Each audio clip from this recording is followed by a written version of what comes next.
When it rains, it pours. Let me tell you, the ports on the Gulf Coast and all the way up towards North Carolina are on strike. And they're saying they're going to stay on strike until a couple things happen. One, they want higher pay, which is understandable because inflation has hit all of us. We all want higher pay. It's not much helping with bringing down prices. They're not coming back down. They're just going to go up slower. And they want automation to slow down. Well, automation seems like it's inevitable in the ports. I used to do logistics in the Army, ports, railheads. Well, automation is coming. It is one of those things. Now, I don't know what the answer is, but one thing we do know that people are mad, and rightfully so. LA Long Beach, and LA is fighting against this right here. I'll tell you right now, see that? There's nobody there. Automation, I work at an automated dock. It's no joke. They're losing thousands of jobs. So you got all these machines, look at all these machines right here. There's no people. They ain't paying no taxes. They ain't paying no. See, these are the questions we got to ask ourselves as a society. This is the future. Anything to do with automation is going to happen. These companies can reduce their employee expenses almost all the way down. Now, those people aren't paying taxes. Those people aren't, buying houses. Those people aren't doing things in the economy. And we have to really ask ourselves, do we want automated tractors, trucks, automated warehouses, automated rail yards, automated locomotives? And when the pilot and air traffic controller contracts come up next year, we're going to see this all over again. This is something that we're not really talking about. Politicians aren't talking about, but it's coming. Amazon, all these large corporations are going to automate their employees. If you are in a position that AI can replace you, it's going to happen. Don't really know how we're going to get past that, but it's a question society is going to have to figure out. I feel for these people. I feel for the families. I feel for all these workers. And I hope that in these videos, we can have discourse on how to figure this out and how we can progress into this new society we're coming into. And if you've noticed, we've had a Hurricane Helene come in and just crush everything all the way up to the mountains. And this has created a real distribution problem. We haven't really heard anything from the president other than he's not going to do anything. And he could stop this real fast with the 1947 Taft-Hurley Act. He could basically say, due to safety and security of the United States, we got to put a stop to this. Or he could just come out and say, hey, let's fix the situation. Hey, corporations, y'all need to go out there, pay these people more, and use his little leverage to do it, which he's not going to do.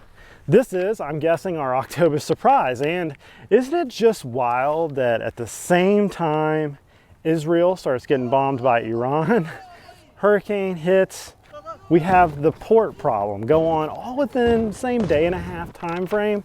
Well, I know the hurricane was a little bit before, but we're getting really close. And on some of these, they're coincidences, or are they not coincidences?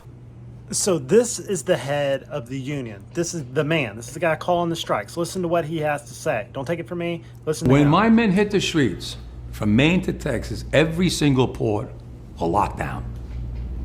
You know what's going to happen? I'll tell you. First week, be all over the news every night, boom, boom. Second week, guys who sell cars can't sell cars because the cars ain't coming in off the ships. They get laid off. Third week, malls start closing down. They can't get the goods from China. They can't sell clothes. They can't do this. Everything in the United States comes on a ship. They go out of business. Construction workers get laid off because the materials aren't coming in. The steel's not coming in. The lumber's not coming in. They lose their job. Everybody's hating the longshoremen now because now they realize how important our jobs are. Now I have the president screaming at me. So you gotta ask yourself, should you panic? Well, I think you should take this just like a hurricane here on the Gulf Coast. You should definitely have a little supplies, week supply. Do I think this is going to last forever? No. I think they'll solve the problem. You will see a slinky in supply chain logistics. It's going to take all the way to November for this stuff to slow down, to get where it's got to go. And if you have any perishables you would like to eat, like bananas, you're not going to be getting those bananas. Those bananas are going to perish offshore in those big old container ships. Because if you go and look at the ports right now, you will see these container ships just sitting out there off the coast. Kind of like during, the cough when the supplies got stuck outside of like San Francisco on the California coast and they weren't letting them in. Same situation. See, I got the duty to tell you the truth, to tell you what nobody's going to tell you in the media, because my taxes are paid, my bills are paid, and I'm going to say what I want to say. And you need to start planning for these things, because these types of situations can be bad. And we all know we're one problem away from craziness. Do y'all remember COVID when there was no toilet paper? Well, that was people just going out and buying it. That wasn't when there was none. Like for me, my plan, going to get gas, I'm going to stock up on ammo, I'm gonna get me some toilet paper, and I'm gonna get me enough food for a week, just in case I gotta sit there and drink beer for a week, you know? Because it's just like a hurricane, supply chain disruption, and you know, sometimes you gotta have a week to think about things and figure out what you wanna do. Now, all these supply container ships, they either gotta figure out how to offload it here in the southeast, or they're gonna have to take their butt all the way around to the west coast and then truck it back in, and this is gonna make everything way more expensive, because one, you gotta haul it back in, okay? You gotta haul it all the way back from the other port, and you're going to see inflation in goods. Things are going to get more expensive. So you gotta start planning for this. That's why I'm gonna go ahead and get my gas right now. And I'm going to, told Samantha to go to the store, buy some non-perishables, buy some perishables, and we're just gonna sit tight and see how this goes down, because Mobile port's closed. I'm sure Pensacola's gone, all the way up to North Carolina, all the way up the East Coast. And we're just gonna have to figure this out. I didn't think it was gonna get to this point. I didn't think they were gonna actually close it down. I thought they would actually come in and fix the situation. But when you couple this with the hurricane, you couple it with election season, you couple it with Iran versus Israel and Hezbollah right now, we got some serious problems going on that you got to really start thinking about. And that's why I want to come out here and make a video and say, hey, what do you think about this? Comment down below, tell me I'm right, I'm wrong, I'm overshooting, I'm undershooting, and what you're doing about it, because discourse is the way we solve these problems, and everybody learns from each other by arguing with each other. So we need our longshoremen, we need our truck drivers, we need all these guys. They are super important to everything we do here in America. These ports make up like 60% of all the containers coming into the United States. This is a big deal.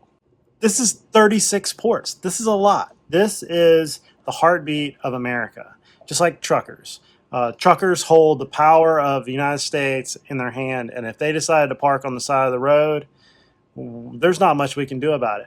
So we got to treat them right. We got to make sure that they get what they need, but we also got to solve these problems. And it seems like politicians don't want to solve the problem until it's too late. It's like a, reactionary thing. Like, oh, we didn't know about this. Yeah, you did.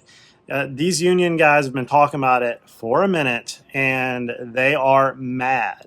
And whether you like them or not, these union guys, they mean business this time. Comment down below if you're a union person, or you know about this, or you know more about this than I do. I'd like to hear about it, and we'd all like to learn about it. So correct us in the comment section if I'm just talking bullcrap.